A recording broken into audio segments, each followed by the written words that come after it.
Muchas gracias a Tomás. Y antes de pasar a la mesa redonda, vamos a poner unos vídeos, si les damos paso.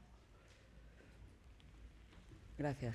Esta es Celia. Siempre va despacio. Este es Pepe.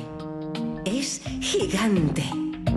Los dos quieren ir al colegio, pero necesitan un cole que se adapte al ritmo de Celia y al tamaño de Pepe. Desde la Fundación Querer trabajamos para que las niñas y los niños que presentan enfermedades neurológicas raras tengan un espacio adaptado a sus necesidades. Para educar a niños diferentes de forma diferente, queremos construir el cole de Celia y Pepe. ¿Nos ayudas? Entra en fundacionquerer.org y haz que sea posible.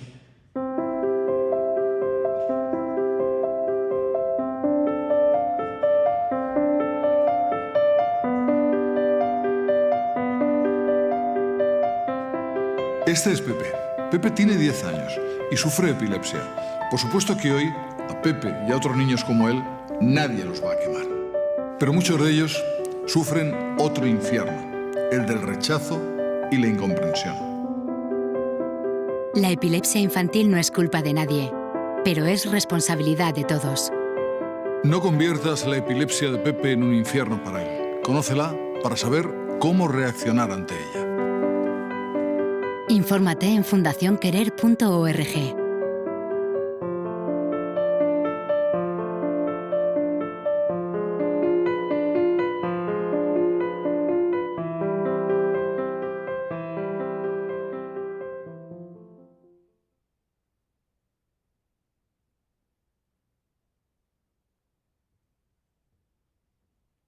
Después de estos vídeos vamos a dar paso a la última parte de la jornada de hoy. Vamos a hablar de la epilepsia y su relación con los trastornos del lenguaje en esta mesa redonda, un tema apasionante y 3 ponentes de excepción. Tengo el placer de moderar esta mesa que de seguro tiene mucho que aportarnos a todos. En primer lugar, la doctora María José Mas Salguero, responsable de neuropediatría de la Xarxa Sanitaria y Social de Santa Tecla, gran impulsora de la neuropediatría en la provincia de Tarragona y con amplia experiencia en epilepsia infantil y en redes sociales. Es el premio Bitácoras al mejor blog de salud del 2016.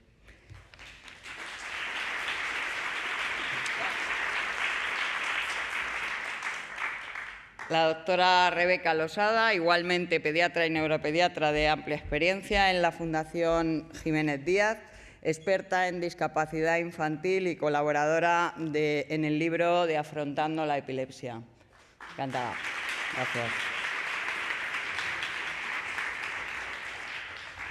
Y la doctora Pilar Tirado, pediatra y neuropediatra del Hospital La Paz de Madrid, responsable del servicio de neuropediatría del Hospital Vitas Nisa Pardo de Aravaca, con una amplia experiencia en epilepsia infantil, gran colaboradora en unidades de referencia en neurología en el Sistema Nacional de Salud y colaboradora asidua de nuestra fundación. Con todas ellas, bueno, pues os dejo, me sumo a ellas en esta mesa redonda, que espero que tenga para todos vosotros gran utilidad. Pilar.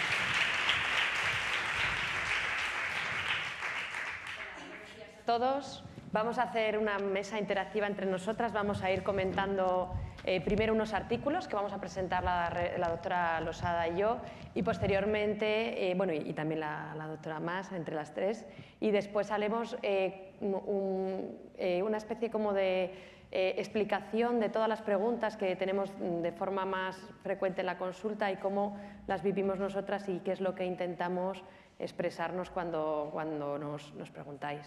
Vamos a empezar con los artículos, que en la primera diapositiva... Sí, vale. Pasarla. ¿Cómo se puede pasar? Ah, mira aquí. Sí. Ya, sí. yo te la paso. Pero la siguiente. La siguiente... Ahí está. Bueno, pues este artículo lo he revisado yo. Es un artículo que se publicó este año en la Universidad de Stanford, en California. Y en este artículo se hace una revisión de cómo las epilepsias influyen en el desarrollo del lenguaje. La primera epilepsia o el primer grupo de epilepsia al que se habla son las epilesias tipo punta onda continua durante el sueño lento o el síndrome de Landau-Kleffner, que son síndromes similares, en los cuales la propia epilepsia es la que va a producir fundamentalmente el trastorno del lenguaje. Entonces os voy a explicar un poquito las dos epilesias. ¿Vale? El síndrome de Landau-Kleffner es una epilepsia en la que apenas hay crisis, muchos pacientes no tienen crisis, pero durante el sueño, mientras el paciente duerme, en el sueño no REM, se produce una punta onda continua durante el sueño lento. Esa punta onda continua se produce en la zona temporal, que es la zona del cerebro que se encarga de procesar el lenguaje y de aprender el lenguaje.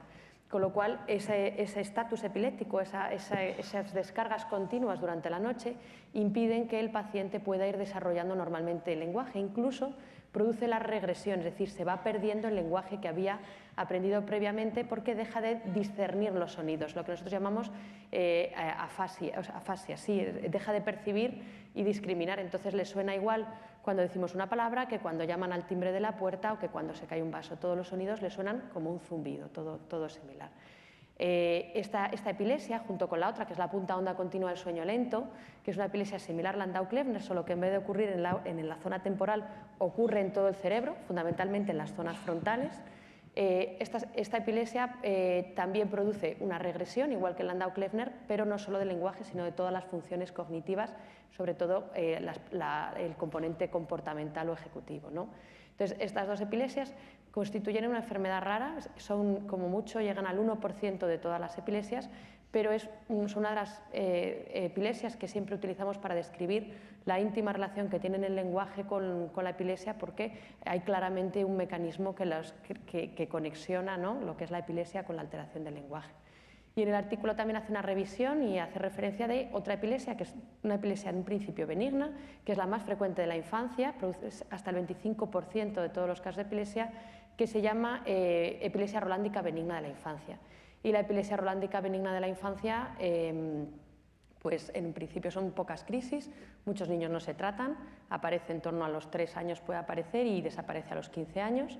Y pues, como ya les decía, pues suelen tener a lo mejor en este periodo de tiempo 3-5 crisis, a veces más, pero la media es esa y normalmente no necesitan tratamiento. Pero si hacemos estudio en estos pacientes, vemos que también tienen disminuidas las funciones del lenguaje y que hasta un 50% de estos pacientes tienen problemas en el colegio. Sin embargo, luego en la vida adulta aparentemente estos problemas desaparecen y el rendimiento social y económico es normal y profesional, pero si a los adultos les vuelves a pasar test del lenguaje, se ve que sí que tienen mínimamente, pero sí que tienen mínimamente mermadas o afectadas las capacidades del lenguaje, ¿no? Lo cual es muy interesante porque se ve que realmente la epilepsia afecta al cerebro. Y termina el artículo pues, haciendo referencia a las pruebas de imagen funcional, es decir, cómo funciona el cerebro en una paciente que tiene epilepsia, y se ve que esta epilepsia a veces hace que la red que se desarrolla para aprender el lenguaje es diferente en pacientes que han tenido epilepsias que los que no. Y lo que comentaba antes el doctor Gómez, en la zona de izquierda es la zona que desarrolla el lenguaje, y muchos de los pacientes con epilepsia desarrollan el lenguaje en la zona derecha. Hacen como una alternativa o en los dos hemisferios para suplir el déficit que le supone esta descarga epiléptica, ¿no?, que produce el cerebro por su propia epilepsia, ¿no? Y luego pues, también recalcar que los estudios genéticos han demostrado que también los propios genes que producen la epilepsia pueden producir alteraciones en el desarrollo del lenguaje, y que bueno, algunos medicamentos, como sabéis, antiepilépticos, que son necesarios porque tenemos que frenar la epilepsia para que se desarrolle bien el lenguaje, pues también pueden producir pues, que el procesamiento cognitivo sea más lento, ¿no?, como pues, el fenobarbital, el topiramato o la zonisamida. Y en un principio este es el resumen del artículo. No sé si queréis comentar alguna cosa más. Bueno, a mí me gustaría comentar dos asuntos. Uno, que la epilepsia es una manifestación más cuando hay un problema en un trastorno del neurodesarrollo. Es decir, no es una cosa que vaya por un lado en la infancia y por otro lado el resto del neurodesarrollo, sino que los trastornos epilépticos y las manifestaciones electroencefalográficas, es decir, la gráfica que encontramos en el electroencefalograma de una persona con epilepsia, suelen ser manifestaciones que están presentes con el trastorno del neurodesarrollo. Por eso, en estas epilepsias en las que la afectación del lenguaje es tan evidente, este hecho se muestra con más claridad. Y por otra parte, muchos niños que no tienen sintomatología epiléptica, que nunca han tenido una convulsión, nunca han tenido una crisis, podemos hacerles un electro a veces mal hecho, porque ¿para qué hacemos una cosa si no le pasa nada, verdad? Pues entonces nos trae un problema, y es que encontramos alteraciones muy similares a las que encontramos en la epilepsia rolandica benigna, que no se deben de tratar, pero están presentes. Es decir, hay muchísimos datos que indican que la epilepsia y las alteraciones del electroencefalograma son una manifestación más de los trastornos del neurodesarrollo. Es decir, no es extraño encontrar esta asociación, que por otra parte es natural, no es que sean coincidencias o es que sean cosas extrañas, sino que es realmente, bueno, es una manifestación más de que ese cerebro no se está desarrollando con la fluidez debida, ¿no? Yo creo que eso es importante dejarlo claro. Sí, sí, de hecho es lo que os comentaba, que al final se recalca con la genética, ¿no? Que al final hay un gen alterado que produce que el cerebro no funcione bien. ¿Y qué pasa cuando el cerebro no funciona bien? Pues pasa que hay una alteración del neurodesarrollo dentro del cual se encuentra el lenguaje, y a su vez pues hay una alteración de la función eléctrica entre la que a veces se puede encontrar la epilepsia o las alteraciones epiletiformes, ¿no? No, pues también, por seguir avanzando, que seguramente en el siguiente se verá más, sí. Es diferente a una epilepsia debido a una lesión, que esto nos puede suceder a cualquier edad, no importa, no tiene nada que ver con la edad, a las epilepsias de la infancia, que son estas que estamos hablando, que claramente tienen un origen hereditario, aunque la genética, luego comentaremos un poquito más, tampoco lo dice todo ni es todo, ¿no? Pero creo que es una cosa importante a tener en cuenta. Muy bien. Doy paso. Sí, pasamos al siguiente. Este artículo lo he revisado yo, está publicado en este año, en el 2018, y lo he elegido porque hace un control, hace una comparación entre niños sanos y niños que tienen 4 tipos de epilepsia. Compara niños con epilepsias con puntas centrotemporales, que es la que se ha comentado en el artículo anterior, epilepsia del lóbulo temporal, luego hay otro grupo de epilepsia ausencia que incluye niños con epilepsia ausencia infantil y juvenil y epilepsia mioclónica juvenil. Lo que tratan un poco y hacen hipótesis en sí. Sabemos que en las epilepsias hay alteraciones de todas las funciones cognitivas y el lenguaje, pero quieren saber cuánto es dependiente de la propia epilepsia así como enfermedad, o si hay diferencias entre los distintos síndromes epilépticos. Entonces, a todos se les pasa una batería de pruebas que les miden lenguaje, les miden cociente intelectual, les miden memoria y además miden habilidades motrices. Todos presentan se incluyen en el artículo 236 niños, que yo creo que es una muestra amplia, 107 son controles que no tienen diferencias en edad ni en sexo con los niños de la epilepsia, y se incluyen 136 pacientes con epilepsia divididos en los distintos grupos. Todos tienen un CI normal y la diferencia es muy poquito significativa entre los niños que tienen epilepsia y entre los niños que en los controles sanos, y todos están escolarizados en una modalidad educativa ordinaria, normal, no tienen apoyos. Sí que al inicio del estudio miden los que tienen alteraciones en el aprendizaje, en el grupo de controles sanos son como un 18% y aproximadamente la mitad en cada uno de los grupos de epilepsia. Se incluyen niños, la epilepsia, los niños que incluyen tienen menos de un año de evolución de la epilepsia, con una media de 8 meses aproximadamente, y lo hacen así para evitar los posibles efectos secundarios que hay asociados a los fármacos antiepilépticos que pueden influir en el desarrollo del lenguaje. Y lo que miden específicamente y lo que tratan de comparar son las habilidades específicas y que dependen un poco del lenguaje. El resumen un poco así a grosso modo es que en 10 de los 11 dominios que miden sí que hay alteraciones en los grupos de epilepsia. Lo único que no se ve influenciado es la lectura de palabras, y todos ellos tienen alterado el vocabulario. Las epilepsias que, por decirlo de alguna manera, están un poco menos afectadas son la epilepsia mioclónica juvenil y la epilepsia ausencia, y las que tienen más alteraciones, la epilepsia con puntas centrotemporales y la epilepsia con puntas centrotemporales y la epilepsia del lóbulo temporal. Entonces ellos concluyen un poco que sí que hay alteraciones específicas del lenguaje en los niños que tienen epilepsia y que es un poco independiente del tipo de síndrome que asocian. Sí que como limitaciones, aunque sí que les salen diferencias estadísticamente significativas en los grupos de epilepsia, dicen que quizá el grupo que comparan de niños con epilepsia en cada uno de ellos que es pequeño. Y otra limitación que ellos dicen es que no han utilizado pruebas que se utilizan habitualmente estandarizadas para hacer la evaluación.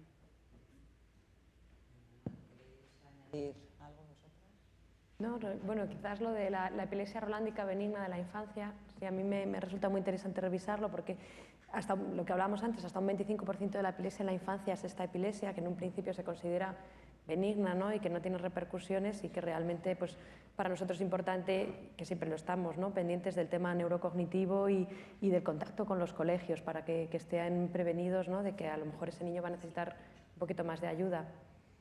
A mí no me parece casual que las epilepsias más afectadas sean las que tienen un origen temporal, ¿no? Que es en donde, lo digo para todo el público también, porque a veces este comentario, ¿no? A veces se os puede quedar un poquito lejos, pero la epilepsia, el lóbulo temporal, como habéis visto a lo largo de toda la mañana en diversas charlas se ha mencionado, es el que decodifica los sonidos y convierte lo que oímos en palabras para que las podamos entender. Entonces es lógico que si esa epilepsia tiene una mayor afectación en este lóbulo, pues sea más fácil que afecte al lenguaje, como sucede en este grupo, ¿no? Por otra parte, es un artículo que me gusta, pero adolece un poco de demasiadas cosas juntas, ¿no? Sí. Es un poco difícil de sacar una conclusión, ¿no? Sí, sí. Muy Pues bien. pasamos al siguiente, Pues si queréis. pasamos. Yo creo que este artículo es muy interesante porque no solo se limita a la clínica, ¿no? A la parte nuestra médica de neuropediatría, sino que intenta trascender más hacia la parte básica, ¿no? De investigación básica de qué es lo que está ocurriendo, ¿no? Desde el punto de vista neurológico y qué está pasando en el cerebro. Este es un artículo publicado por la Universidad de Chicago, es del 2014 y intenta analizar, como os comentaba en el artículo previo, la enfermedad de Landau-Kleffner y la punta onda continua durante el sueño, ¿no? ¿Qué está ocurriendo en el cerebro y por qué esta epilepsia afecta tan profundamente el desarrollo del lenguaje y así como el desarrollo del aprendizaje? Y bueno, pues lo que hace es revisar los artículos de investigación básica que están centrados en el funcionamiento del cerebro, no tanto de los enfermos, sino del cerebro y tanto en investigación animal como en humanos. Y hace hincapié en 2 puntos. Uno, el periodo crítico de plasticidad. El periodo crítico de plasticidad neuronal es el periodo en el que el cerebro del niño es todavía lo suficientemente flexible como para que si tiene un daño en una zona, poder adquirir el aprendizaje con otra zona. Como os decía antes, el cerebro del adulto está especializado, cada zona del cerebro está especializada en una función. La zona temporal, como hablábamos, está especializada en el lenguaje, pero existen otras zonas con otras funciones, por ejemplo, la zona frontal está especializada en el comportamiento y en ser capaces de planificar y ejecutar una actividad. La parte parietal en el movimiento, la parte occipital en la visión. Entonces, cada zona del cerebro tiene un periodo crítico de plasticidad, no se desarrolla todo a la vez, como nos había dicho el doctor previamente, sino que cada zona va a tener su época de desarrollo. Por ejemplo, la visión, hasta los 6 años se desarrolla lo que es la visión conjunta binocular y hasta los 10 años la agudeza visual. En el caso del lenguaje, pues desde el año de vida hasta los 6 años se va a desarrollar en el lóbulo temporal la capacidad de adquirir un lenguaje, por eso hasta los 6 años somos capaces de ser completamente bilingües si aprendemos un idioma, ¿no? Y esto es muy interesante, hicieron experimentos con gatos tapándoles un ojo, ¿no? Veían cómo no se desarrollaba la zona del cerebro que correspondía al desarrollo de ese ojo, sino que la del otro ojo asumía la función de las dos, la del ojo derecho y la del ojo izquierdo, para poder paliar. Y este aprendizaje se hace sobre todo, esto se hace en la infancia porque el funcionamiento del tálamo es diferente. ¿Qué es el tálamo? El tálamo es la parte nuclear del cerebro. Nosotros funcionamos con la corteza, especializada en áreas, como os he comentado, y luego hay una zona nuclear, que es el tálamo, que es la que es como el director de orquesta, se encarga de dar las funciones. Pues ahora te activas tú, que eres el del movimiento, porque hay que salir corriendo, ahora eres tú, que eres el de la alerta o de la visión, ¿no? Va dirigiendo las zonas de la corteza que se tienen que activar. Eso durante la infancia se puede reubicar un conocimiento. Si falta una función en una zona de motricidad, pues nos podemos acercar a la zona de planificación para asumir las funciones de motricidad. Eso es capaz de hacerlo el tálamo en la infancia, luego en la edad adulta ya no lo hace. Si falla una función, si hay una lesión, por ejemplo en la motricidad de la mano, pues las neuronas que hayan sobrevivido de la motricidad de la mano intentarán asumir las funciones de las neuronas que se hayan degenerado, ¿no? Pero no se podrá remitir a otra área cercana o a la colateral con las funciones similares. Y eso lo considera muy importante porque justo el Landau-Kleffner, este síndrome que produce regresión del lenguaje por la epilepsia durante la infancia, ocurre en esa ventana de edad, entre los 3 y los 8 años. Y por eso, si se afecta esa zona, luego no va a poder recuperar. Y además también hace hincapié en lo que es el sueño no REM, que es donde se produce la punta onda del Landau-Kleffner, que en el sueño no REM lo que está ocurriendo es que justamente otra vez de nuevo el tálamo pues se encarga de afianzar el conocimiento. Es como un marcapasos que por la noche hace que lo que hemos aprendido durante el día se fije en el cerebro. En los adultos nos ayuda a la memoria, pero en los niños realmente ayuda al aprendizaje. Y esto también se hizo experimentos en gatos viendo lo que os comentaba. Se tapaba un ojo y se veía que el otro lado del cerebro asumía la función de ese ojo y del ojo que le correspondía. Y durante la noche, si se había fijado un 10% de actividad en esa zona, en esa área cerebral, pues durante la noche, al día siguiente, se volvía a repetir la prueba y se veía que un 30% del cerebro se activaba, es decir, había seguido aprendiendo, de ese 10 había pasado ese 30% durante la noche, había aumentado el conocimiento, ¿no? Que es una cosa realmente interesante y que ejemplifica muy bien la plasticidad. Y justamente es lo que ocurre en el Landau-Kleffner, que no se puede fijar ese conocimiento porque está activado la epilepsia o el estatus epiléptico que ocurre durante esa parte de noche y no deja fijar, ¿no? Y bueno, pues como conclusión, si os fijáis, tanto el sueño no REM como lo que os he comentado al principio de la plasticidad, están las dos muy conectadas íntimamente con el tálamo y hay otros artículos a los que hace referencia en este artículo en el que se ve que la punta onda continua y el síndrome Landau-Kleffner se relacionan en niños que han tenido daños del tálamo y se puede inducir en ratones, dañando el tálamo, se puede inducir esta punta onda continua. Con lo cual, concluye el artículo diciendo que, de verdad, además de centrarnos en tratamiento antiepiléptico, deberíamos buscar alternativas de medicaciones que estén más centradas en el tratamiento del tálamo, ¿no? Para que podamos ir más al origen de lo que es la patología, ¿no? Y hace referencia a 3 tratamientos, ¿no? Que realmente son experimentales. La trazadona, que lo que hace es frenar la plasticidad neuronal para que si el niño que está sufriendo una regresión del lenguaje frenamos su plasticidad neuronal, deja de perder el conocimiento que está perdiendo, ¿no? Y estos son experimentos en ratones y luego pues en niños con ausencias, y estos sí son niños, se ha utilizado moduladores de los canales de calcio que también actúan a nivel talámico, porque la ausencia es un tipo de epilepsia que lo que hace es bloquearte momentáneamente, ¿no? Que está originada en el tálamo y se ha visto que mejora también. Y luego pues, también hay otra línea de investigación con el Depakine, con el ácido valproico, que es un antiepiléptico que tiene funciones cognitivas negativas, pero que abre la posibilidad de la plasticidad neuronal. Y en referencia a esto lo ejemplifica con un estudio muy interesante que se hizo en adultos, que se les intentó enseñar solfeo, y se intentó conseguir que tuvieran oído absoluto, que esto se puede conseguir cuando se trabaja con niños menos de 6 años. Y los adultos que estaban en tratamiento experimental con Depakine podían lograr tener una discriminación musical mucho mejor que los que no se trataban, porque se abría otra vez la veda de la plasticidad, ¿no? Y bueno, esto es un resumen así muy interesante, sí. No sé qué opináis, porque la investigación básica a mí me resulta muy interesante. Nosotros hacemos sobre todo investigación más clínica, ¿no? Y no revisamos tanto esta parte. Los fármacos antiepilépticos no solo tienen un componente negativo, ¿no? Sino que para algo se dan para cambiar el funcionamiento del cerebro. Entonces, si no, no se dan, porque el cerebro está funcionando mal, hay descargas eléctricas anómalas que alteran ese funcionamiento y tú das un fármaco para modificar eso. Sí, es lógico, como he dicho antes, si la epilepsia no solamente es una enfermedad, sino que es una manifestación de una alteración global, es lógico que seas un fármaco, va a actuar sobre todas las neuronas del cerebro y va a actuar no solamente contra la epilepsia, sino pues, lo que explica este artículo, ¿no? Que me parece súper, bueno, muy importante, y seguramente no es el único fármaco que hace esto, seguramente muchos otros fármacos tienen mecanismos parecidos. Sobre todo que es importante tratar la causa, porque nosotros tratamos la epilepsia y tratamos crisis, pero si encontramos la causa e intentamos encontrar un tratamiento específico, pues va a mejorar. Claro. Claro. Sí, sí. Muy bien. Vamos a pasar... Vale, sí, este es mío. Este es un artículo que está también publicado este año y lo he elegido. Se centra fundamentalmente en la epilepsia del lóbulo temporal, que por lo que veo habéis hablado mucho esta mañana, ¿no? Sí, gracias.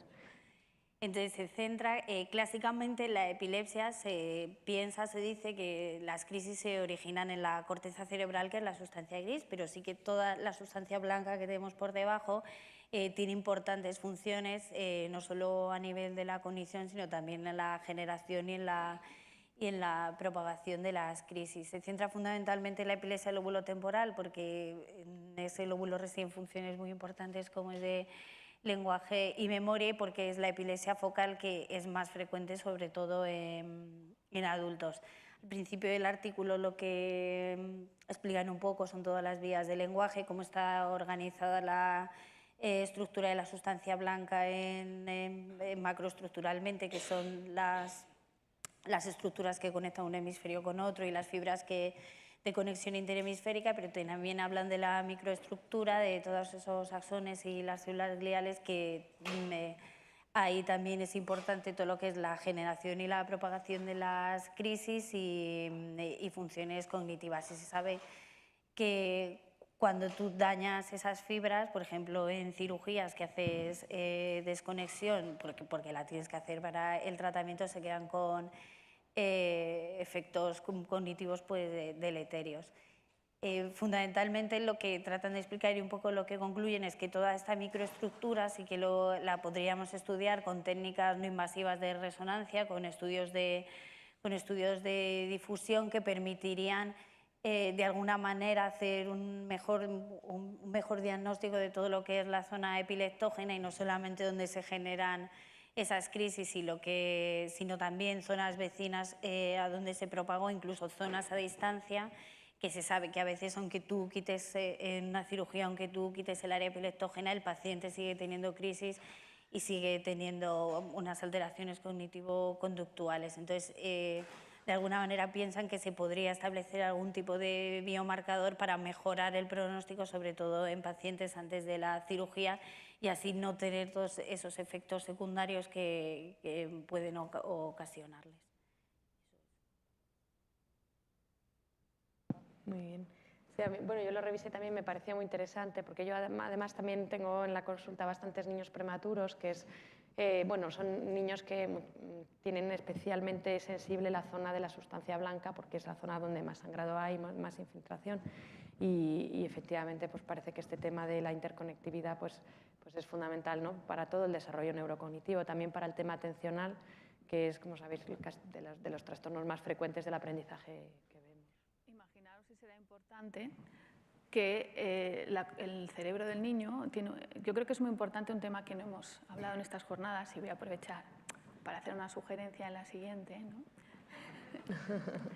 Que es dedicar mucho al estudio del neurodesarrollo y a explicar al público y a la gente interesada el neurodesarrollo infantil, ¿no? Que creo que es algo que no se acaba de entender bien, incluso aunque hablemos nos vamos mucho a nuestras especialidades y a veces perdemos un poco la visión de lo que es el neurodesarrollo. Entonces, fijaros, volviendo a esto, que parece que estoy aquí metiendo una cuña publicitaria, ¿no?, pero en realidad lo que quiero decir es que, fijaros, es importante la sustancia blanca y la sustancia gris, que en las primeras etapas del neurodesarrollo, esas que son más llamativas, que van desde el recién nacido que no hace nada hasta el niño de 3 años, ¿no?, que se mueve, habla y no se hace pipí ni caca encima. O sea, fijaros en lo que pasa en estos 3 primeros años. Aquí lo que más crece es la corteza cerebral, porque se generan muchas nuevas conexiones sinápticas nuevas. Y este crecimiento sigue siendo muy importante más o menos hasta la pubertad. Y al llegar a la pubertad, la corteza cerebral ya no crece en volumen, sino que incluso ha ido decreciendo un poquito antes. A partir de los 7-8 años empieza a decrecer, porque lo que aumenta de tamaño es justamente las zonas de conectividad. Y esto, si lo enlazamos con la manera... Estoy metiendo este rollo porque así ya enlazamos con las preguntas que se hacen los papás. Esto, si lo enlazamos con las manifestaciones del niño, ¿no?, pues vemos que el niño pequeño aprende, ¿no?, tiene memoria, va generando nuevas conexiones y va aprendiendo. Pero si no mantiene esos aprendizajes, ¿no?, como nos decía Chema Alonso al principio de la charla, ¿quién recuerda la capital de Mozambique? y todos tenemos la EGB o similar, ¿no? Entonces, si no refuerzas esas conexiones, si no eso se pierde, porque lo que se refuerza son los circuitos que más se utilizan. Y por eso lo que aumenta a partir de la pubertad es el tamaño de la sustancia blanca, que es la sustancia que conecta unos circuitos con otro, el tálamo, la corteza, las distintas partes del cerebro, ¿no? Entonces, con esto, si María Jesús me fenomenal, permite, porque pues te podemos cogemos enlazar. para las próximas, ¿vale? Venga. Y vamos a ¿Has pasar visto? a las preguntas de los papis, si os parece. Claro, entonces, la segunda parte de la charla nos habíamos pensado, ¿no?, aquellas preguntas que más nos hacen los papás en las consultas, que muchas veces nosotras mismas y nuestros compañeros hombres, que no hay ninguno presente hoy, no hay paridad en esta mesa, también sufren, ¿no?, porque en realidad no siempre tienen respuesta, o la respuesta se ha ido dando a lo largo de toda la mañana y también en la exposición de estos artículos que hemos hecho, ¿no? Entonces, la primera pregunta que nos suele surgir cuando hay una epilepsia en la consulta es: ¿esto va a afectar a la cognición? Doctora, ¿esto va a hacer que mi niño aprenda menos? ¿Va a afectar al lenguaje? Que es de lo que se trata la mesa de hoy, ¿no?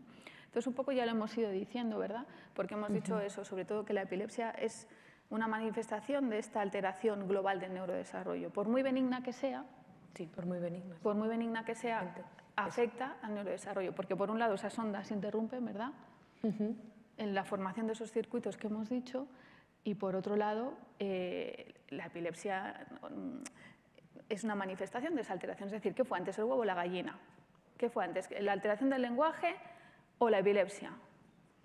¿No? Pues sí, claro, lo que hablábamos antes, ¿no?, que parece que son las dos y cada vez más parece que se plantea un origen genético como origen, salvo las lesionales, evidentemente, ¿no? Claro.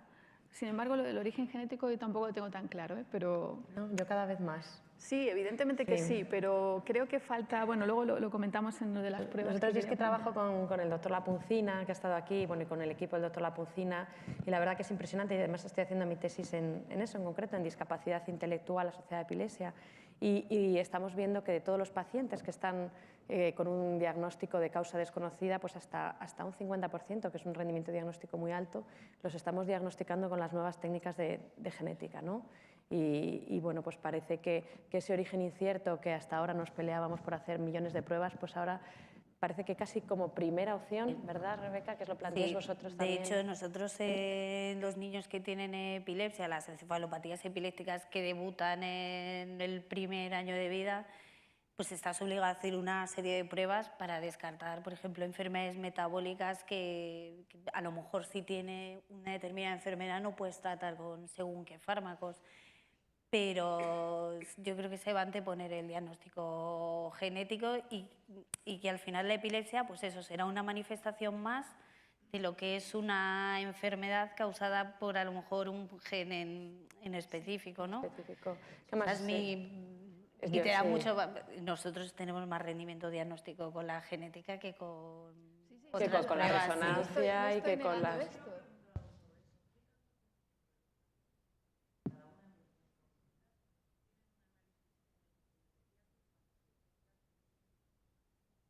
Inmediato. ¿Inmediato? ¿Cuánto tiempo te refieres? ¿Cuánto? No, menos. O sea, nosotros personalmente en el hospital donde yo trabajo, el niño que... No, pero no tiene nada que ver, porque no depende de la... Eso es investigación de genética de la epilepsia. Tienes, claro. O sea, depende un poco también de los medios que tú tienes, pero nosotros desde hace, pues yo creo que son 2 años, sí que hacemos una colaboración con el servicio de genética y sí que lo estamos haciendo. Se seleccionan los pacientes que lo tienes que hacer, pero niños que debutan con epilepsia en el primer año de vida y que son epilepsias graves, en el algoritmo diagnóstico que hay que se presentó el año pasado en el Congreso de Neurología, pues está después de estudios metabólicos, de resonancia, sí, pero no se hacen todos los niños.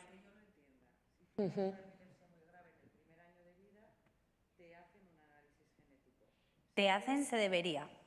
Se debería. Se debería hacer. Se debería, pero se ellos debería tardan hacer, 6 meses. pero Y eso es poco tiempo. Claro. Eso tardas, vamos a ver, nosotros que se supone... Kuffner cuando te hacen el análisis genético? Cuando hay una sospecha clínica. No, nosotros sí que lo hacemos. Claro. O sea, si Es que tú claro, enfocas esto, tu enfoque- como estás viendo, hay mucha variabilidad interterritorial y dentro de la Claro. propia Comunidad de Madrid mucha. Y O sea, luego de nosotros depende de si tenemos, por ejemplo, hemos tenido estudios de secuenciación masiva del exoma y cuando estaban esos estudios los podíamos hacer, pero ahora, por ejemplo, no los tenemos y no se puede hacer. Entonces hacemos paneles de genes. Los paneles de genes, 6 meses es optimista, porque a veces es 1 año. Y hay pacientes que hemos tardado hasta 3 años en diagnosticarlos pues, por tema económico. Es decir, que al final los medios los tienes, pero tiene que aprobarse. Un poco... Y 5, No, y bueno, más. pues cuando nos conocimos, pero Bueno. desde que nos conocimos hasta que lo diagnosticamos no pasó tanto. Claro.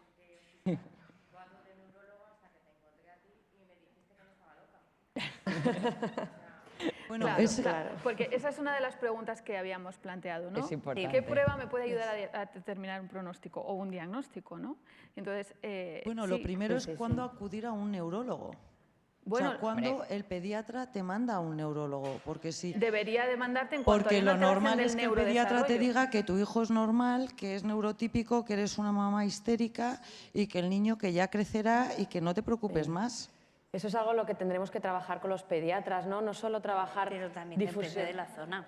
Pero depende de la zona y también depende, y sabemos que hay muchos niños que son atendidos no por pediatras, sino por médicos de familia. Y esto es una enfermedad que muy pocos médicos conocen y especialmente lo conocen los pediatras. Pero Pilar, a mí me decían que mi hijo, que yo comparaba con la melliza, no me podía decir que era primeriza, porque ya tenía otro, que cada niño llevaba un ritmo y que, bueno, pues si me hubieran ingresado en López y Boris, ahí se había acabado fenomenal. Pero tú sabes el periplo dentro de la Comunidad de Madrid que hemos pasado en nuestro caso, es decir... Sí. A mí me llegó un paciente también que estaba deteriorándose el lenguaje y entonces el pediatra dijo que hasta que no le estudiaran en el colegio y le hicieran pruebas intelectuales en el colegio no me lo mandaba a mí, con lo cual se retrasó 1 año y medio. Claro, y yo 5, es Un año decir, y yo es que yo lo veí desde el nacimiento y nació en La Paz. Sí, que es complicado. Lógicamente, yo como pediatra tengo que decir Pero es que tenemos mucho que mejorar. mi pediatra le encanta decir ahora que es experta en síndrome de Angelman. En fin, sin comentarios. Bueno, hombre, yo creo que todos tenemos mucho que aprender todos los días, incluidos los propios pediatras, y efectivamente, pues yo creo que esos pequeños signos de alarma que cada vez afortunadamente se van conociendo más y se hacen más hincapié en ellos, mucho más. tiene que ser importante, ¿no? de cara a eso, a remitir pronto a un especialista. Hay 2 problemas que son uno sanitario y otro de gestión. El primero es que no se entiende bien lo que significa atención temprana o atención precoz, estimulación temprana, estimulación precoz, me da igual como lo queráis llamar. Esto no se entiende lo que significa y lo que significa es prevención. ¿Significa esto? No significa nada más. Y tiene 2 niveles, bueno, tiene 4, pero para no aburrir a la audiencia y no entrar en detalles técnicos, voy a decir que tiene 2 niveles súper importantes de actuación. El primero es la detección. La detección en el 100% de las autonomías españolas depende de las consejerías de salud o de sanidad. Y se hace en el programa de Niño Sano, el cual tiene diversidad múltiple en cuanto a profesional que lo atiende, tiempo de atención al paciente. Evidentemente, un niño, por ejemplo, con un autismo, no tiene conducta autística todo el tiempo. Los 10 minutos que está en el médico, a lo mejor el médico le cae fenomenal, le llama la atención el boli que lleva en el bolsillo y el médico en 10 minutos es incapaz de decir que ese niño tiene un problema, por más que se lo explique su madre, a la cual hay que escuchar siempre porque pasa 24 horas con él. Entonces, este es el primer problema, que la salud, la parte de detección de la atención precoz se hace desde sanidad. Y el segundo problema es el tratamiento. Y el tratamiento, aquí ya entramos en la vorágine de 17 comunidades autónomas con 17 sistemas distintos que no siempre funcionan igual, pero en general puedo decir que la atención temprana, el tratamiento, es decir, ya tenemos un diagnóstico, el niño tiene un problema, me da igual aunque no sea el diagnóstico último, tiene un trastorno, tiene un retraso, vamos a atenderle. ¿Qué pasa? ¿De quién depende en la mayoría de casos esto? Del Departamento de Bienestar Social, de lo que antes se llamaba IMSERSO.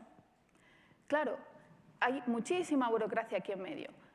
También hay una diversidad muy importante en cuanto a profesionales. Es decir, es normal que las familias vivan esto como un periplo, que es normal que las familias... ¿Por qué? Porque no hay un plan de actuación conjunta, a pesar de que existe, por ejemplo, en cuanto al autismo, hay un plan nacional de autismo que no se cumple porque no es un plan, es una estrategia, no tiene dotación económica, ni siquiera coordinación entre autonomías. Entonces, es muy triste que dependiendo del lugar en el que nazcas o de lo cercano que tengas un neuropediatra, porque solo somos 450 en España, vamos a recordar esto, pues así estamos. Yo soy de Tarragona y porque me gusta vivir ahí, entonces en Tarragona tienen un neuropediatra porque a mí me gusta mi pueblo. Ah, perdón. No, yo no quiero preguntar. Yo estaba, no le veo. venía a decir lo que decías tú. Son dos problemas paralelos, un problema de gestión, otro problema de falta de protocolización y de irregularidad en lo que es el diagnóstico. Nosotros en Galicia, que como decía Pablo, lo tenemos la parte diagnóstica bastante bien organizada, incluso dentro de una comunidad no es equitativo. Hay, en absoluto. Hay, por ejemplo, Santiago lo pide siempre y casi siempre Exomas. Vigo pide casi siempre Paneles, que es un paso un poquito inferior, un poquito más barato. En La Coruña casi nunca deja porque a veces quiere el neuropediatra, pero no quiere la gerencia, asustada por un coste o alguien lo filtra. Hasta dentro de una misma comunidad hay desigualdades brutales, incluso en comunidades donde el diagnóstico está optimizado y organizado. Esto hay que romperlo porque no es justo, no es equitativo. Y es cierto que mucha gente pasa periplos diagnósticos increíbles y 5 años hasta es casi la media. Esta es la realidad, los hay de muchos más años. Y esto sí que es algo que a mí me parece una prioridad intentar romper. Porque también hay una mala... antes el diagnóstico genético era muy caro. Hacer el proyecto Genoma Humano fueron 8.000 millones de dólares. Ahora no es caro. Es una cosa completamente asequible dentro de un sistema de salud. Es una cosa y es un derecho reconocido por la interterritorial, o sea, está dentro de las prestaciones de la interterritorial. No debía haber decir que no económicamente. Esto es absurdo, porque además normalmente es coste eficaz. Lo que tú decías, normalmente la detección temprana de los problemas implica ya un coste-beneficio importantísimo. Y una prevención muchas veces. Yo realmente, bueno, no sé cómo más que se puede hacer más que predicar, organizar, hacer que lo que ya es un derecho reconocido dentro de la cartera de servicios común de la Seguridad Social se cumpla. Yo muchas veces cuando a un paciente o un médico no le autoriza a alguien, digo, inmediatamente carta al Sergas, ya verás lo que tardan en autorizarte. Pero tiene que ir también por una cuestión, yo creo que de educación. Educación de los gestores, educación en general y también seguramente de protocolización y armonización. No siempre es tan fácil porque estamos hablando, por ejemplo, de epilepsia, pero epilepsia muchas veces es comórbida con otras cosas y la orientación tampoco es tan fácil. Pero sí unos guidelines, unos mínimos comunes también sí que hacía falta. Tampoco era mala idea. A mí me gustaría añadir una cosa porque creo que no ha quedado muy claro. Es muy importante la investigación genética, que es que creo que no ha quedado muy claro, como le he dicho antes, ha parecido que estaba diciendo otra cosa. Por supuesto que sí. Antes hablaba con una persona que está en el público sobre lo que yo opino sobre la genética y la clínica, que me ha parecido fantástico que tanto el doctor Carracedo como el doctor Lapuncina hayan hecho hincapié en esto. Van a la par la clínica y la genética, para que lo entendamos. Imaginemos un túnel y en un lado del túnel tenemos la clínica, que es lo que se ve. Es lo que vemos los médicos, los que hacemos clínica, los que atendemos pacientes, los que decidimos tratamientos. Y en otro lado del túnel cada vez se ve mejor la genética. Pero para que la genética tenga sentido, la clínica, tenemos que excavar un túnel porque desconocemos por dónde hay que ir en ese túnel, cuál es el camino más recto, desconocemos los mecanismos de la enfermedad, a pesar de conocer la genética. Y aquí es donde yo creo que es muy importante que clínicos y genetistas y investigadores básicos vayan a una, porque si no nos perdemos. Por muy especializados que estemos, perdemos la visión. Siento salirme de tema, pero es que me ha parecido que era incluso una cosa... al revés ahora, ¿no? O sea, ahora el doctor Lapuncina decía, se habla de genética inversa. Ahora se ve más al final del túnel, o sea, a veces descubres un gen mutado y no es al revés, o sea, estamos yendo un paso más allá. Antes era primero ver lo que le pasaba y luego qué gen tenía afectado, y ahora hay veces que se ve por casualidad un gen afectado y te tienes que fijar entonces Sí, de nuevo en qué le está pasando, y ¿no? si realmente tiene una implicación para ver en si ese puede problema. estar correlacionado, Efectivamente. ¿no? La Y me genética parece inversa. fundamental eso, me parece... No, absolutamente. Yo, por ejemplo, las dos cosas son así. Por una parte, la clínica es fundamental para nosotros para poder orientar qué genes tenemos que buscar. No vamos a mirar los 22.000 del exoma habitualmente. Siempre te compensa más mirar aquello que tienes que mirar. Yo me encanta cuando neuropediatras o psiquiatras infantiles, sobre todo en nuestro caso neuropediatras, vienen allí a hablar con nosotros y decidimos las estrategias de forma conjuntamente, que en el Hospital Clínico de Santiago es así. Y por otra parte, por otra parte, también es cierto que cuando se hacen análisis agnósticos, por ejemplo, exomas, aparecen muchas veces genes totalmente inesperados que son la causa, y así aprendemos. Cada vez más y poquito a poquito, a veces es la genética, normalmente es la clínica la que orienta el diagnóstico genético, pero a veces es la genética la que orienta lo que pasa, porque te aparece un hallazgo y dices, mira lo que era. Y era totalmente inesperado, porque tú no te esperabas nada de ese gen. Dices tú, mira lo que ha hecho esto. Y te llevas unas sorpresas y te permite además decir, pues mira, pues ahora entiendo esto y entiendo esta otra cosa. Las dos, lo que habéis dicho es completamente correcto y la combinación de lo que habéis dicho es lo que estoy totalmente de acuerdo. Ambas cosas tendrán que ir de la mano, ¿no? Para que sea... Muchas gracias por estas jornadas que son muy interesantes para los padres que tenemos niños afectados. Yo simplemente quería incidir no solamente por el periplo de las familias médico, en el que tenemos que aprender qué es lo que le pasa a nuestros hijos, para luego poder ir contándolo a las escuelas, que es nuestro mayor problema, porque vamos viendo cómo van deteriorándose o que no van siguiendo, afortunadamente dentro de esta lotería que nos toca, a mí es una pedrea de momento y esperemos que continúe así. Y mi niño fue diagnosticado muy temprano por una compañera de la doctora Losada, por la doctora Rodrigo. Me he movido 3 veces de comunidad autónoma buscando la mejor atención a mi hijo, tanto a nivel médico como a nivel de atención temprana. Ahora estoy en Cataluña, me vuelvo aquí y me vuelvo al colegio de Celia y Pepe, porque precisamente he cambiado 2 veces de colegio, está repitiendo curso con 4 años y soy yo la que le tiene que explicar a la psicóloga del colegio, a los profesores, las afectaciones que tiene mi hijo, que, repito, no son como la de otros niños. Me tengo que informar mediante fundaciones o asociaciones. He escrito también a la doctora Mas, porque yo soy de Tarragona, lo que pasa es que no he tenido la suerte de que me contestase. Ahora mismo estoy viviendo en Sabadell, da igual, me vuelvo a ver si en el cole de Celia y Pepe conseguimos algo. He de decir que en la Fundación Jiménez Díaz mi niño estuvo muy bien atendido, pero yo vivía en Ávila, con lo cual era un problema estar para arriba y para abajo. Entonces yo creo que eso es lo que tenemos que intentar entre todos, o sea, unir todo lo que afecta a nuestros hijos, que no solamente es la parte médica, es la parte social, es la parte académica. Al mío cada año es una sorpresa. Primero era epilepsia, luego rasgos de TEA, ahora dificultades del lenguaje y esto es un suma y sigue. Entonces, eso es lo que necesitamos las familias, más apoyo, no tener que ser nosotros los que más conozcamos de todo para poder ir explicándolo a todo el mundo, porque a veces uno tiene la sensación de que le tratan de loco, ¿no? Porque dice, bueno, si es que... En fin, entonces, bueno, era un poco una reivindicación y creo que esto es importante. Estamos todos de acuerdo, la verdad. Estamos de acuerdo. Sobre todo en lo que, justo lo último que has comentado, el hecho de que la parte de atención temprana dependa de servicios sociales, la parte de educación dependa de educación y la parte sanitaria pues dependa de sanidad, porque al final pues a nosotros nos pasa todos los días en la consulta, me imagino que a vosotras también.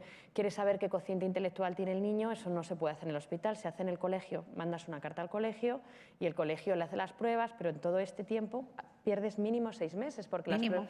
Y si hacemos un tanto por ciento de vida, claro. 6 meses un niño de 4 años...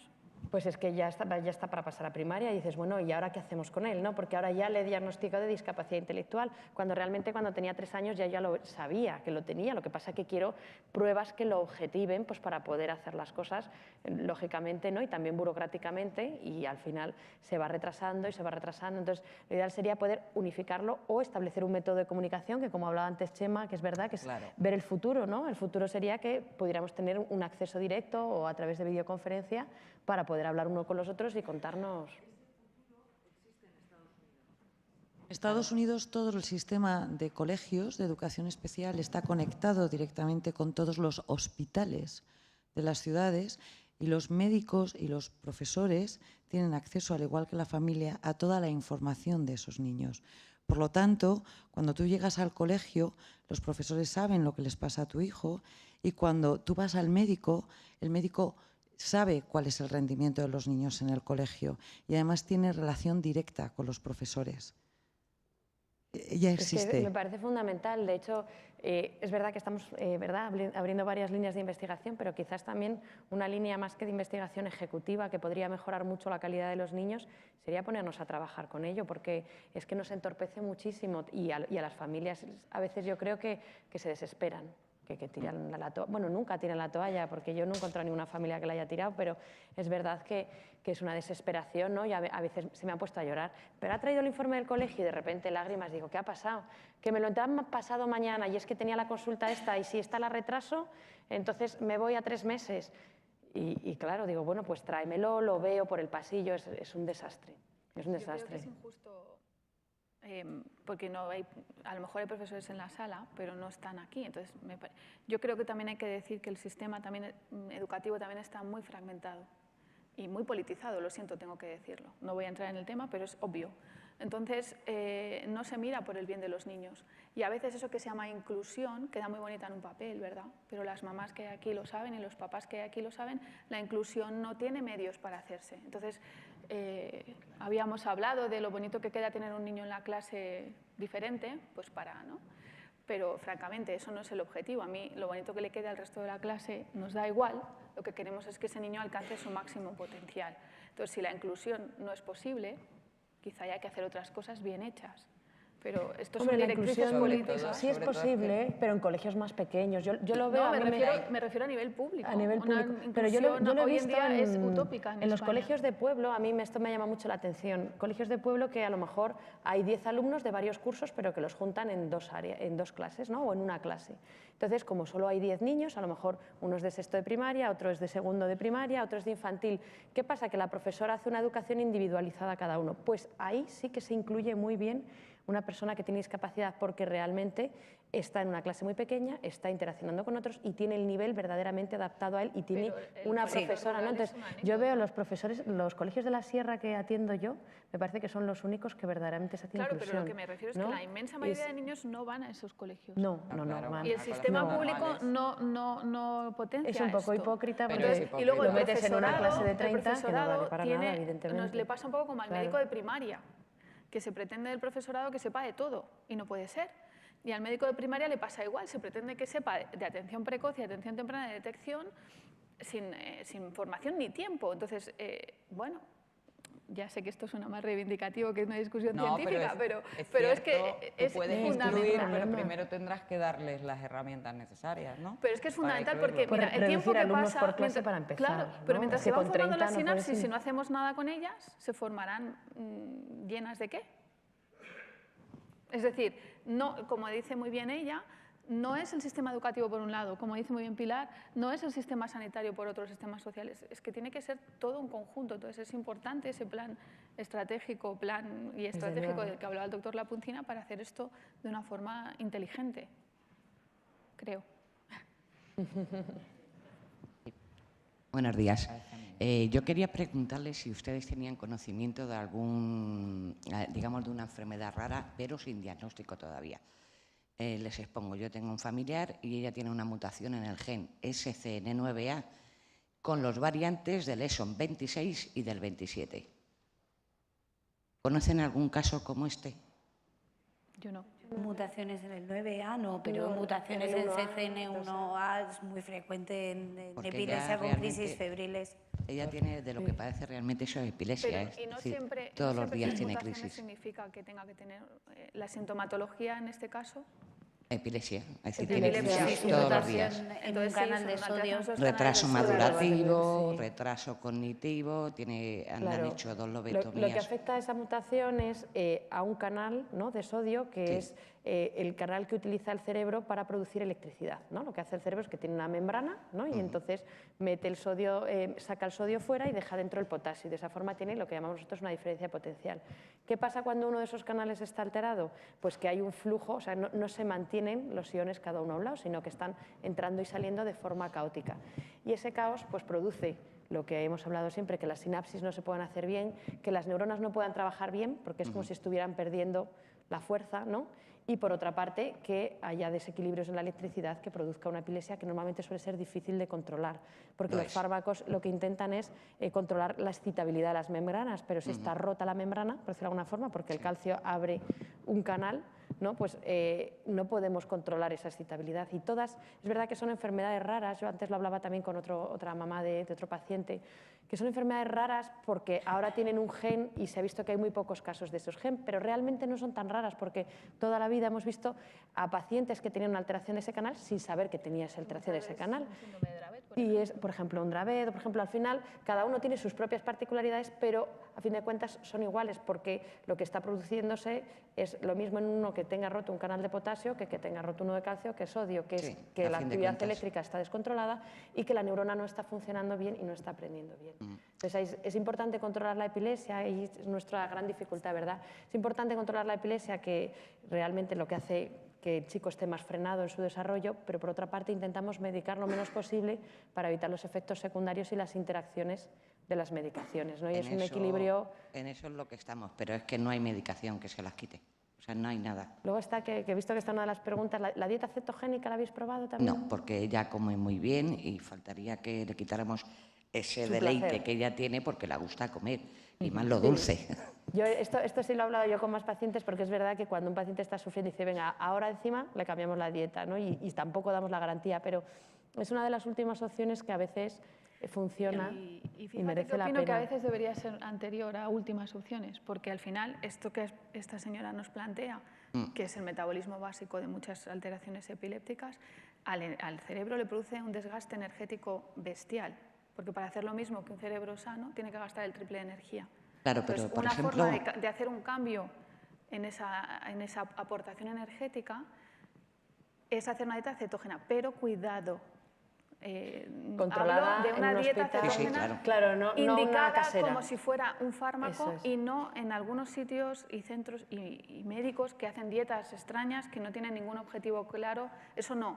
Estoy hablando En un hospital controlado por un nutricionista. Y tiene con que sus hacer controles en orina si todos se la los días ponemos para ver que nosotras, no se deje. Se la tiene que poner el nutricionista. Nosotros decimos, sí, dieta cetógena, pero nos va a decir, Le va a ¿y poner cuánto de tiene que nutrición. tomar? No sé, espere. Y lo mandas al nutricionista. y le mandan controles. Merece la pena probar porque en un tiempo corto se puede saber si funciona o no. Si funciona, realmente a usted misma va a pensar, bueno, pues me merece la pena, y si no funciona, pues se retira y ya está. Pero es en un periodo, a lo mejor son 3 meses, por lo menos. tengo mis dudas al respecto, Pero debe perdóneme. ser manejada como un fármaco y a veces, ya le digo, por este motivo que le he dado del gasto energético cerebral, es incluso mejor que algunos fármacos. Hombre, ahora actualmente está con 2, está con la motriguina y con Keppra. Pero sigue todavía manteniendo crisis. Es más, la semana Bueno, y a pasada... veces el objetivo no es eliminar del todo las crisis, porque Ya. esto no es posible. Eso No es siempre es cierto. posible hacer esto. No lo sé lo que le dirá su médico, no vamos a hacer No, así. no, él lo, Tener un equilibrio. él lo que me Eso dice es, es que lo entre lo que es primordial médico. es tener calidad de vida. O sea, que la Claro, niña tenga efectivamente. una calidad de vida. Ese es el objetivo. Pero también es Mire, cierto la que forma con más muchos fácil- medicamentos no la tiene, porque Claro. le hace vomitar, la hace descomponerse. O Y sea, la tiene forma más muchos fácil de que efectos alguien no convulsione secundarios. es dejarlo en coma, y eso se consigue con fármacos. Eso es muy sencillo de hacer, pero ese no es el objetivo. Hombre, eso Por no eso no se deben añadir fármacos con el objetivo, es cierto. Que no sé si- Eso no lo hacemos. No lo hace nadie, por eso lo estoy diciendo, Bueno, que el alguna vez objetivo sí. no es añadir fármacos hasta que deje de convulsionar, o no debería ser el objetivo, en mi opinión. Niños que tienen epilepsia ya fármacos resistentes, que te puedes liar a cambiar fármacos y pruebas uno y otro, yo creo que no es la opción. Se encuentra un equilibrio en lo que tenga calidad de vida para ese niño y lo que se puede asumir los padres. Yo acabo de ver un niño en la consulta que tiene 3 crisis a la semana y tiene 3 fármacos, pero no le vamos a cambiar ninguno, porque 3 crisis a la semana pues son asumibles sabiendo que es un niño que tiene una lesión que igual no se le quita nunca. Claro, pero en este caso ella tiene alrededor de 10 crisis diarias, 2 lobectomías occipitoparietal izquierdas Son diferentes los y una casos. callesotomía parcial. Claro, es una epilepsia farmacoresistente, es una epilepsia grave, pero que a veces tiene uno que dejar libre de crisis al paciente no es el objetivo. No, y de hecho está con Y que dos a veces no medicaciones que podemos. yo creo que es lo ideal para nosotros y lo que dicen las guías de la ILAE, que es la Asociación Internacional de Epilepsia, ¿no? La Liga Internacional, es que hay que intentar como máximo que tenga cuatro fármacos antipilépticos, pero realmente, si es posible, no pasar de 2, porque al final las interacciones que hacen entre unos y otros hace que 4 no sea más efectivo que 2, ¿no? Entonces, cuando estás con 2, pues, hombre, hay casos que es verdad que no tanto que tenga tantas crisis al día, sino que al niño le está afectando tantísimo que a lo mejor se tira todo el día dormido o bueno, tiene problemas para tragar, ¿no? Que a veces ocurre cuando son tantísimas crisis todos los días. Entonces ahí ya sí que te planteas llegar hasta los 4, pero lo ideal, lo que intentamos son 2 y lo que comenta María José también, a lo mejor intentar sin una dieta cetogénica y en algunos casos los corticoides también son el escalón siguiente, ¿no? Para nosotros. También los estuvo utilizando al principio. Sí, el problema de los corticoides es el rebote y todos los efectos secundarios que conllevan, ¿no? Por supuesto, que nosotros pero el rebote... trabajamos con endocrinos a la vez que ponemos, Claro. igual que trabajamos con dietistas, ¿no? De ahí viene mi última pregunta. ¿Qué opinan ustedes de la utilización de la marihuana terapéutica en la epilepsia? Bueno, es otra cosa también que suena muy bien, ¿no? La marihuana parece que es... Cannabis medicinal. Que está como muy de cannabidiol. moda y parece que es como natural. A mí me hace mucha gracia cuando me dicen, no, que la marihuana es natural. Bueno, vamos a ver, es natural, pero es un estupefaciente, al fin y al cabo, ¿no? Igual que el fenobarbital que usamos nosotros, que es un barbitúrico. O sea, es que al final, natural no significa que sea bueno, porque si te tomas una manita muscariens en el bosque, pues te mueres igual. Es decir, que natural no significa que sea bueno. Entonces, es otro fármaco y más que tratarlo como algo natural, que lo incluimos en la farmacología, es otro fármaco más y no es de los fármacos más potentes. Tenemos fármacos que son mucho más potentes. Estaría quizás, a lo mejor los estudios lo ponen en una segunda línea, pero no es...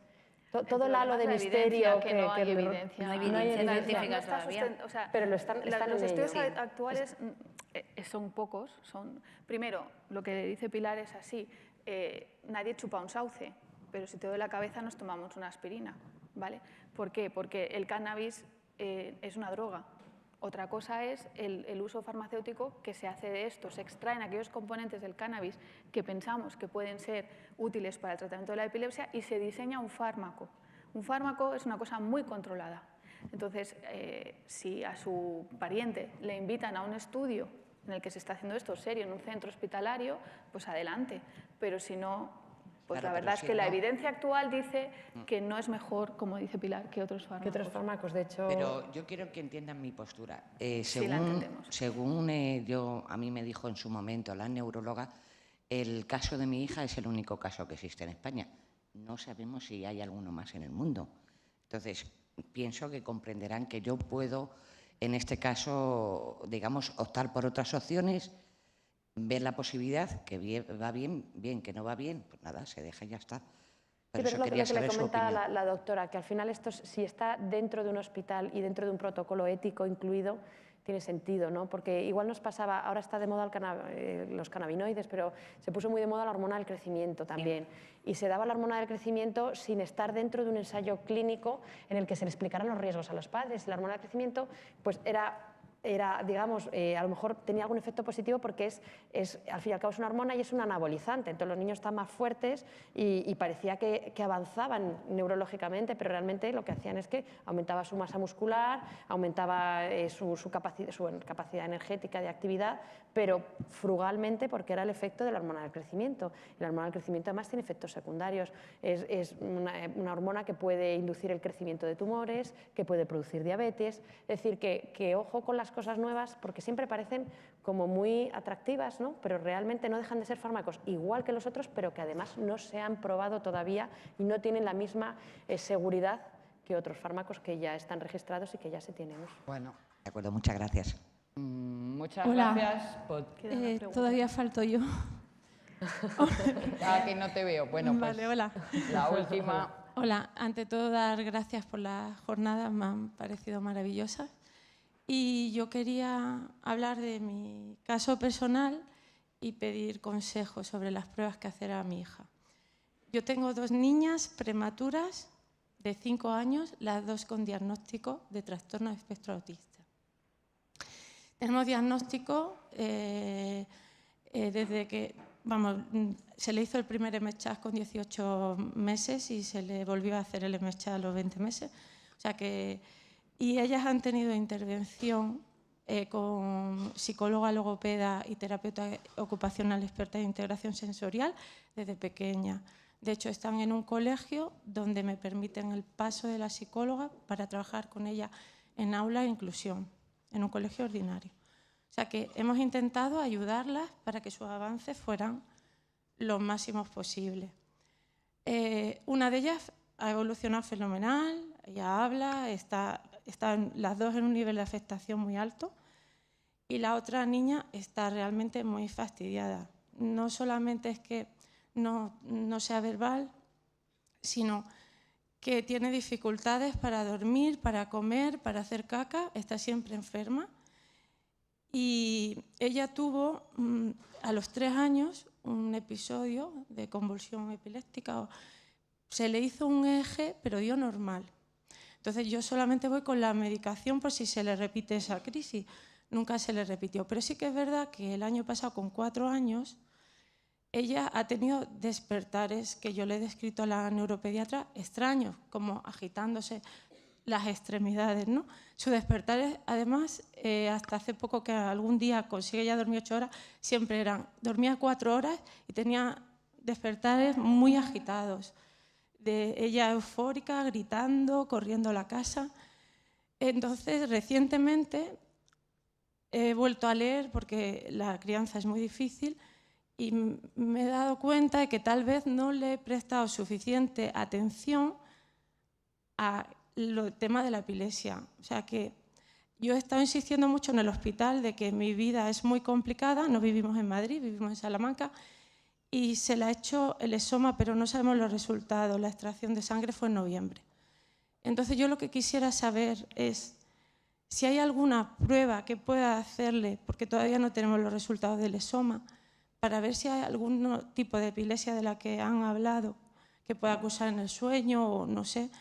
Puede verse con una polisomnografía o con qué pruebas yo debería hacerle a mi hija, porque y cuánto tiempo me corre en el sentido de que ella cumplió 5 años en febrero, o sea que su cerebro se está formando, a los 6 años Pues mira, eso acaba. Yo creo que sí que desde luego merecería la pena hacerlo, si no se lo ha hecho ya, un electroencefalograma de sueño.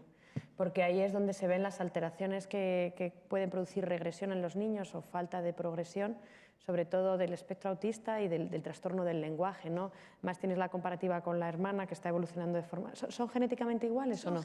Gemelas idénticas, un embarazo monocorial biamniótico. Vale. Y la hermana está, o sea, su hermana es un caso excepcional. Claro, hay factores externos que están condicionando que una evolucione de una manera y otra de otra, entonces hay que ir hasta el final y si no le han hecho el vídeo EG hay que repetirlo. Y también el hecho de que hayan nacido prematuras es que el cerebro prematuro sufre y sufre de manera diferente según las circunstancias de cada una. Entonces probablemente ella la no que está respiraba al nacer, tuvieron que intubarla. Esa también es una diferencia con respecto a su hermana. Eso lo condiciona. Sí, a veces tanto la prematuridad como el soporte ventilatorio, si se tuvo que utilizar para salvarle la vida una droga, un fármaco cardiotónico, todo eso puede alterar. Claro, porque el cerebro está peor oxigenado por una ventilación artificial que por una natural, ¿no? Entonces... Y esto corre prisa, aunque esté, ¿no? o sea, Porque, por un lado, claro, es el problema del neurodesarrollo. Cuando tú naces hay que salvarte la vida. Ya, pero sí que es urgente que yo le haga esa prueba, porque si hay alguna medicación que ponerle... Urgente. ¿No? Urgente no, pero tampoco demorarla mucho. Pero no, claro, no se puede demorar en la siguiente. Sí. Habría que registrarle el sueño, pero de una noche, porque a veces si eso Bueno, no es lo que tiene...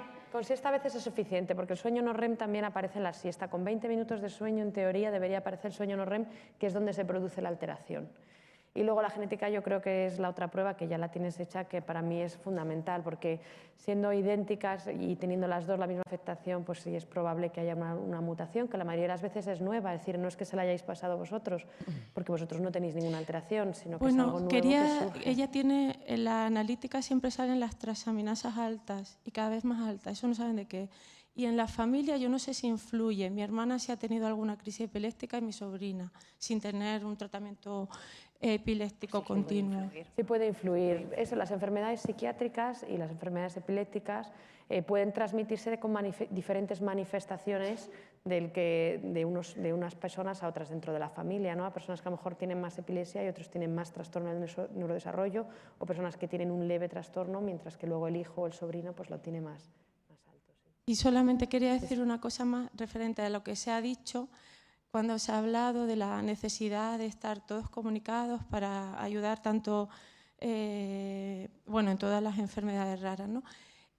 Hace poco pude ver una charla de un neurólogo de La Paz que se llama Ignacio Medrano, que ha hecho... ¿Cómo? Ignacio Medrano. ¿Pascual será? No.